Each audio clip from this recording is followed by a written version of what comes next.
Welcome back to my YouTube channel. ನಾನು ನಿಮ್ಮ ಸುಷ್ಮಾ ಮಾತಾಡ್ತಾ ಇರೋದು. ಇವತ್ತಿನ ಟಾಪಿಕ್ ಬಂದು ನಿಮ್ಮ ಪರ್ಸನ್ ಕರೆಂಟ್ ಎನರ್ಜೀಸ್ ಅವರ ಥಾಟ್ಸ್ ಅವರ ಫೀಲಿಂಗ್ಸ್ ಏನಾಗಿದೆ ಅಂದ್ಬಿಟ್ಟು ಚೆಕ್ ಮಾಡೋಣ. ಆ್ಯಂಡ್ ಈ ಒಂದು ರೀಡಿಂಗಲ್ಲಿ ನಿಮ್ಗೆ ಯಾವುದಾದ್ರೂ ಒಂದು ಮೆಸೇಜ್ನ ಕ್ಲೇಮ್ ಮಾಡ್ಕೋಬೇಕು ಅಂದರೆ ನನ್ನ ಒಂದು ಕಮೆಂಟ್ ಸೆಕ್ಷನಲ್ಲಿ ನೀವು 111 ಅಂತ ಅಂದ್ಬಿಟ್ಟು ಟೈಪ್ ಮಾಡ್ಬೋದು. ಆ್ಯಂಡ್ ನಿಮ್ಗೆ ಏನಾದರೂ ಪರ್ಸನಲ್ ಟ್ಯಾರೋ ರೀಡಿಂಗ್ ಬೇಕಿದ್ರೆ ನನ್ನ ಒಂದು ವಾಟ್ಸಪ್ ನಂಬರ್ಗೆ ಕಾಲ್ ಅಥವಾ ಮೆಸೇಜ್ ಮಾಡಿ ಪರ್ಸನಲ್ ಟ್ಯಾರೋ ರೀಡಿಂಗ್ನ ಪಡಿಬೋದು.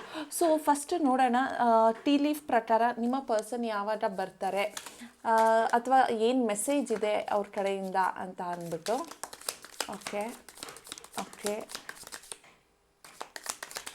ಓಕೆ ಇಷ್ಟು ಮೆಸೇಜಸ್ ಬಂದಿದೆ. ಸೊ ರೀಡ್ ಮಾಡೋಣ.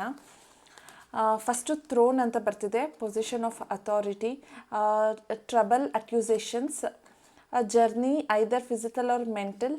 ಓಕೆ ಆಮೇಲೆ someone working against you behind your back. Okay ಯಾರೋ ಬ್ಯಾಕ್ ಸ್ಟ್ಯಾಬಿಂಗ್ ಮಾಡೋರು ಇದ್ದಾರೆ ಅಂತ ಬರ್ತಾ ಇದೆ. ಆ್ಯಂಡ್ ಇನ್ನೊಂದು reconciliation. Okay it's a card of reconciliation ಬರ್ತಾ ಇದೆ. ಆ್ಯಂಡ್ ಇನ್ನೊಂದು too much concern with sexual matters. Okay intimacy card ಬರ್ತಾ ಇದೆ. ಆ್ಯಂಡ್ ವೀಪಿಂಗ್ ವಿಲಾಪ್ ಅಂದರೆ ಫ್ಯಾಮಿಲಿ ಸ್ಯಾರೋ, ಏನೋ ಸ್ಯಾಡ್ ಆಗಿದ್ದೀರಾ, ಫ್ಯಾಮಿಲಿ ಬಗ್ಗೆ ಯೋಚನೆ ಮಾಡ್ತಿದ್ದೀರಾ ಅಂತ ಬರ್ತಿದೆ. ಆ್ಯಂಡ್ ಆಲ್ಸೋ ಇನ್ನೊಂದು ಗ್ರೇಟ್ ಗುಡ್ ಫಾರ್ಚ್ಯೂನ್ ಅಂತ ಬರ್ತಾ ಇದೆ. Okay nice. ಆಮೇಲೆ ಆ change for the better. Okay so ಈ ಒಂದು ಕಾರ್ಡ್ ಪ್ರಕಾರ ಹೇಳಬೇಕು ಅಂತ ಅಂದರೆ ಇಟ್ ಶೋಸ್ ದ್ಯಾಟ್ ನಿಮ್ಮ ಒಂದು ರೀಡಿಂಗಲ್ಲಿ ರೀಕನ್ಸೈಲೇಷನ್ ಅನ್ನೋವಂಥದ್ದು ಕಾಣಿಸ್ತಾ ಇದೆ ಅಂತ ಫಸ್ಟ್ ಕಾರ್ಡೇ ಬಂದ್ಬಿಟ್ಟಿದೆ. ಓಕೆ ಪೈನಾಪಲ್ ಅಂತ ಅಂದಾಗ ನೀವು ಇಲ್ಲಿ ನೋಡ್ಬೋದು ರೀಕನ್ಸೈಲೇಷನ್ ಅಂತ ಅಂದ್ಬಿಟ್ಟು ಬರ್ತಿದೆ. ಯಾರೆಲ್ಲ ಈ ಒಂದು ರೀಡಿಂಗ್ನ ನೋಡ್ತಿದ್ದೀರಾ, ನನಗೆ ಗೊತ್ತು ನೀವು mentally, physically, emotionally drain out ಆಗಿದ್ದೀರಾ ನಿಮ್ಮ ಪರ್ಸನ್ನಿಂದ ಅಂತ ಅಂದ್ಬಿಟ್ಟು. ಈ ಒಂದು ನೀವೀಗ ಏನು ಜರ್ನಿ ಮಾಡ್ತಿದ್ದೀರಾ ಆ ಜರ್ನಿ ಅಷ್ಟು ಈಸಿಯಾಗಿಲ್ಲ. ನೀವು ತುಂಬಾ ಡಿಪ್ರೆಷನ್ಗೆ, ಸ್ಟ್ರೆಸ್ಗೆ, ಆ್ಯನ್ಸೈಟಿಗೆ ಹೋಗ್ತಿದ್ದೀರಾ ಅನ್ನೋ ಅಂಥದ್ದು ಕಾಣಿಸ್ತಾ ಇದೆ. ಓಕೆನಾ. ಸೊ ನಿಮ್ಮ ಜೀವನದಲ್ಲಿ ತುಂಬಾ ಟ್ರಬಲಲ್ಲಿ ಇದ್ದೀರಾ, ಕಷ್ಟದಲ್ಲಿ ಇದ್ದೀರಾ. ನಿಮ್ಮ ಬ್ಯಾಂಕ್ ಬ್ಯಾಲೆನ್ಸ್ ನೋಡಿದ್ರೆ ಹೋಗ್ತಾ ಹೋಗ್ತಾ ಕಮ್ಮಿ ಆಗ್ತಿದೆ ಹೊರತು ಜಾಸ್ತಿ ಆಗ್ತಾ ಇಲ್ಲ. ನಿಮ್ಮ ಪೊಸಿಷನ್ ಅಥಾರಿಟಿ ಮೇಲೆ ಬೇರೆಯವರ ಕಣ್ಣು ಬಿದ್ದಿದೆ. ಮನೇಲೂ ಕೂಡ ಖುಷಿ, ಸಂತೋಷ ಅನ್ನೋ ಥರ ವಾತಾವರಣ ಇಲ್ಲ. ನಿಮಗೆ ಖುಷಿ ಅನ್ನೋವಂಥದ್ದು ಫ್ಯಾಮಿಲಿ ಕಡೆಯಿಂದನೂ ಸಿಗ್ತಾ ಇಲ್ಲ ಅಂತ ಅಂದ್ಬಿಟ್ಟು. ಬಟ್ ಒಂದು ಪಾಸಿಟಿವ್ ನೋಟ್ ಏನು ಹೇಳಬೇಕು ಇಲ್ಲಿ ಅಂತ ಅಂದರೆ, ನಿಮ್ಮ ಹಿಂದೆ ಯಾರೋ ಥರ್ಡ್ ಪಾರ್ಟಿ ಇದ್ದಾರೆ. ಓಕೆನಾ. ಅಂದರೆ ಥರ್ಡ್ ಪಾರ್ಟಿ ಅಂದರೆ ನಿಮಗೆ ಗೊತ್ತಿಲ್ಲದೇ ನಿಮ್ಮಿಬ್ಬರನ್ನ ಅಬ್ಸರ್ವ್ ಮಾಡ್ತಿದ್ದಾರೆ. Someone working against you behind your back ಅಂತ ಬರ್ತಿದೆ. ಅಂದರೆ ನಿಮಗೇನೆ ಗೊತ್ತಿಲ್ಲದೇ ನಿಮ್ಮ ಹಿಂದೆ ಯಾರೋ ಒಬ್ಬರು ಮಸ್ಲತ್ ಮಾಡ್ತಿದ್ದಾರೆ, ಸ್ಕೆಚ್ ಆಗ್ತಾ ಇದ್ದಾರೆ, ಪ್ಲ್ಯಾನ್ ಮಾಡ್ತಿದ್ದಾರೆ, ಎಕ್ಸಿಕ್ಯೂಟ್ ಮಾಡ್ತಿದ್ದಾರೆ. ನಿಮ್ಮ ಮತ್ತು ನಿಮ್ಮ ವ್ಯಕ್ತಿ ಮಧ್ಯ ಯಾರೋ ಒಬ್ಬರು ನಿಮ್ಮನ್ನು ಒಂಥರ ಎನಿಮಿ ಥರ ನೋಡ್ತಿದ್ದಾರೆ ಅನ್ನೋವಂಥದ್ದು ಕಾಣಿಸ್ತಾ ಇದೆ. ಬಟ್ ನಿಮ್ಮ ಪರ್ಸನ್ಗೂ ಮತ್ತು ನಿಮ್ಮ ಮಧ್ಯ ಇನ್ನೂ ಒಂದು ಕೆಮಿಸ್ಟ್ರಿ ಅನ್ನೋವಂಥದ್ದು ಹಾಗೇ ಇದೆ, ಒಂದು ಅಟ್ರಾಕ್ಷನ್ ಹಾಗೇ ಇದೆ. ಆ್ಯಂಡ್ ನಿಮ್ಮಿಬ್ಬರ ಮಧ್ಯ ಒಂದು ಅಬ್ಸೆಷನ್ ಇದೆ ಅನ್ನೋವಂಥದ್ದು ಇಲ್ಲಿ ಕಾಣಿಸ್ತಾ ಇದೆ. And it is a good, like ನಿಮ್ಮ ಲೈಫಲ್ಲಿ ರಿಲೇಷನ್ಶಿಪ್ ಅನ್ನೋವಂಥದ್ದು ಚೇಂಜ್ ಆಗುತ್ತೆ ಅಂತ ಅಂದ್ಬಿಟ್ಟು ಬರ್ತಿದೆ. ಆ change for the better and a great good fortune ಅಂತ ಬರ್ತಿದೆ. ಇದೆರಡು card it's a very positive note. ಏನು ಅಂತ ಅಂದರೆ ನಿಮ್ಮ ಲೈಫಲ್ಲಿ ಏನೋ ಒಂದು ಒಳ್ಳೇದಾಗೋದಕ್ಕೇ ಇದೆಲ್ಲನೂ ಚೇಂಜಸ್ ಆಗ್ತಾ ಇದೆ ಅಂತ ಅಂದ್ಬಿಟ್ಟು ಈ ಒಂದು ಕಾರ್ಡ್ಸ್ ಹೇಳ್ತಾ ಇದೆ. ಓಕೆನಾ. ಸೊ ಆ್ಯಸ್ ರೀಕನ್ಸಲೇಷನ್ ಬಂದಿದೆ ಅಂದಾಗ ನೋಡೋಣ ಈ ಪರ್ಸನ್ ನಿಮಗೆ ಯಾವ ಮಂತಲ್ಲಿ ಬರಬಹುದು ಅಂತ ಅಂದ್ಬಿಟ್ಟು. ಸೊ ನೀವು ಆ ಪರ್ಸನ್ನ ನೆನಪಿಸ್ಕೊಳ್ತಾ ಇರಿ, ಅವ್ರು ಯಾವ ಮಂತಲ್ಲಿ ಬರ್ತಾರೆ ಅಂತ ನೋಡೋಣ. ಕಾಡೇ ಬೀಳುತ್ತಾ ನೋಡೋಣ, ಎನರ್ಜಿ ನಿಮ್ಗೆ ಏನಾದರೂ ಹೆಲ್ಪ್ ಮಾಡುತ್ತಾ ಅಂತ ಅಂದ್ಬಿಟ್ಟು. ಓಕೆ ಬಿತ್ತು ಸೆಪ್ಟೆಂಬರ್. ಓಕೆ ಯಾರೆಲ್ಲ ಈ ಒಂದು ವಿಡಿಯೋನ ನೋಡ್ತಿದ್ದೀರಾ, ನಿಮ್ಮ ಪರ್ಸನ್ ಸೆಪ್ಟೆಂಬರಲ್ಲಿ ಬರ್ತಾರೆ. ನಿಮ್ಮಿಬ್ಬರ ಮಧ್ಯ ಒಂದು ಕಾನ್ವರ್ಸೇಷನ್, ಒಂದು ಕಾಂಟ್ಯಾಕ್ಟ್ ಮಾಡೋ ಅಂಥ ಸಂದರ್ಭ ಬರುತ್ತೆ. September is a month for reconciliation ಅಂತ ಅಂದ್ಬಿಟ್ಟು ಬರ್ತಾ ಇದೆ. ಇಫ್ ನಾಟ್ ಸೆಪ್ಟೆಂಬರ್ ಇನ್ಯಾವುದಾದ್ರೂ ಒಂದು ಮಂತ್ ಇದೆಯಾ, ಇಫ್ ನಾಟ್ ಸೆಪ್ಟೆಂಬರ್ ಇನ್ಯಾವುದಾದ್ರೂ ಮಂತ್ ಇದೆಯಾ ನೋಡೋಣ. ಓಕೆ ನೆಕ್ಸ್ಟ್ ಸೆಪ್ಟೆಂಬರ್ ಆದಮೇಲೆ ನೆಕ್ಸ್ಟ್ ಫೆಬ್ರವರಿಗೆ ಬರ್ತಾರೆ ಅಂತ ಅಂದ್ಬಿಟ್ಟು ಬರ್ತಿದೆ. ಸೊ ಐದರ್ ಈ ಪರ್ಸನ್ ಸೆಪ್ಟೆಂಬರಲ್ಲಿ ಬರಬೇಕು, ಇಲ್ಲ ಅಂತ ಅಂದರೆ ಫೆಬ್ರವರಿಯಲ್ಲಿ ಬರಬೇಕು ಅಂತ ಅಂದ್ಬಿಟ್ಟು ಕಾರ್ಡ್ ಹೇಳ್ತಾ ಇದೆ. ಓಕೆನಾ. ಸೊ ನೋಡೋಣ ಈ ಪರ್ಸನ್ಗೆ ಏನಾದರೂ ನಿಮಗೆ ಮೆಸೇಜ್ ಕೊಡೋ ಅಂಥದ್ದು ಏನಾದರೂ ಇದೆಯಾ, ಈ ಪರ್ಸನ್ ನಿಮ್ಗೆ ಏನಾದರೂ ಮೆಸೇಜ್ ಹೇಳಬೇಕಾ, ಆ ಮೆಸೇಜ್ ಏನು ಅಂತ ಅಂದ್ಬಿಟ್ಟು ಇಲ್ಲಿ ಚೆಕ್ ಮಾಡೋಣ. Okay time. I am afraid it is too late to take action. ಅವ್ರಿಗೊಂದು ಭಯ ಆಗಿದೆಯಂತೆ. ನಿಮ್ಮ ಮತ್ತು ಅವರ ಮಧ್ಯೆ ನೋ ಕಾಂಟ್ಯಾಕ್ಟ್ ಸಿಚುವೇಶನ್ ಆಗಿ ತುಂಬ ದಿನ ಆಗಿದ್ದರೆ ಈಗ ಈ ಪರ್ಸನ್ನು ಬಂದರೆ ನೀವು ಯಾವ ಥರ ರಿಯಾಕ್ಟ್ ಮಾಡ್ಬೋದು, ನೀವು ಆ ಪರ್ಸನ್ನ ಏನು ಅನ್ಕೋಬಹುದು ಅನ್ನೋವಂಥ ಒಂದು ಮೈಂಡ್ಸೆಟ್ಟಲ್ಲಿ ಇದ್ದಾರೆ. ಅವ್ರಿಗೊಂದು ಭಯ ಇದೆ, ಒಂದು ಹೆದರಿಕೆ ಇದೆ. ಇಷ್ಟು ಲೇಟಾಗಿ ಹೋದ್ಮೇಲೆ ಇವ್ರು ನನ್ನನ್ನು ಎಕ್ಸೆಪ್ಟ್ ಮಾಡ್ತಾರಾ, ಒಪ್ಕೊಳ್ತಾರಾ ಅನ್ನುವಂಥ ಒಂದು ಮನಸ್ಥಿತಿಯಲ್ಲಿ ಈ ಪರ್ಸನ್ ಇದ್ದಾರೆ ಅನ್ನೋವಂಥದ್ದು ಕಾಣಿಸ್ತಾ ಇರೋವಂಥದ್ದು. And chaser, I don't want to chase anymore.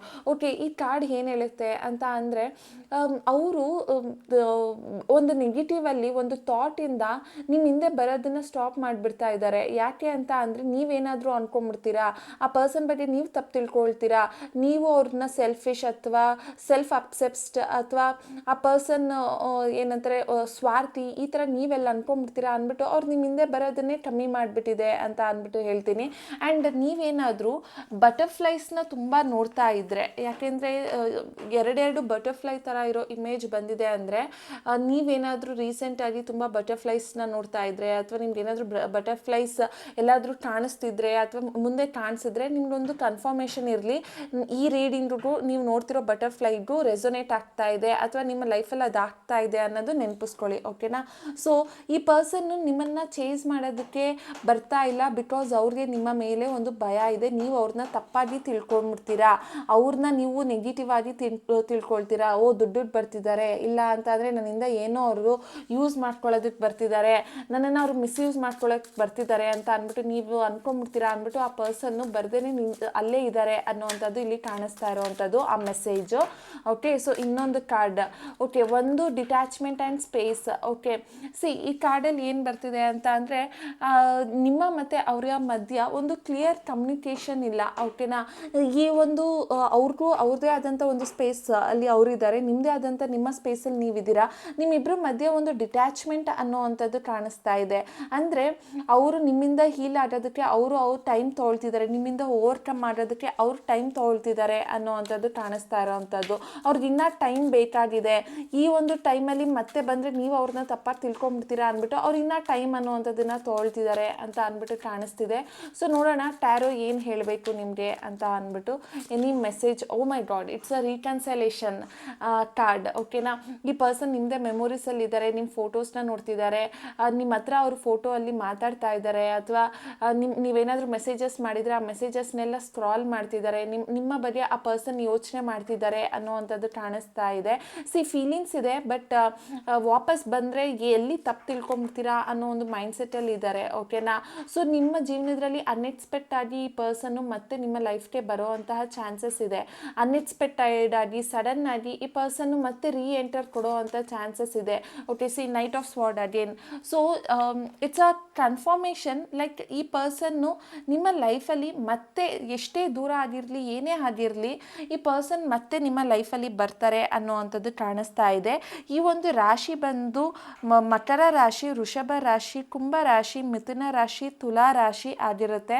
And ಈ ಪರ್ಸನ್ ಡೇಟ್ ಆಫ್ ಬರ್ತ್ ಪ್ರಕಾರ ಇವರು 2/11/2029 ಆಗಿರುತ್ತೆ. ಆ್ಯಂಡ್ 3/12/21/30 ಆಗಿರುತ್ತೆ. ಆ್ಯಂಡ್ ಆಲ್ಸೋ 6/15/24 ಆಗಿರುತ್ತೆ. ಆ್ಯಂಡ್ 14/13/22/31 ಆಗಿರುತ್ತೆ. ಓಕೆ, ಸೊ ಈ ಪರ್ಸನ್ ನಿಮ್ಮನ್ನು ಚೇಸ್ ಮಾಡ್ತಿದ್ದಾರೆ, ನಿಮ್ಮನ್ನ ಮತ್ತೆ ಅವರು ಮೀಟ್ ಮಾಡೋದಕ್ಕೆ ಬರ್ತಿದ್ದಾರೆ. ಅವ್ರಿಗಿನ್ನ ನಿಮ್ಮ ಮೇಲೆ ಒಂದು ಅಬ್ಸೆಷನ್ ಇದೆ.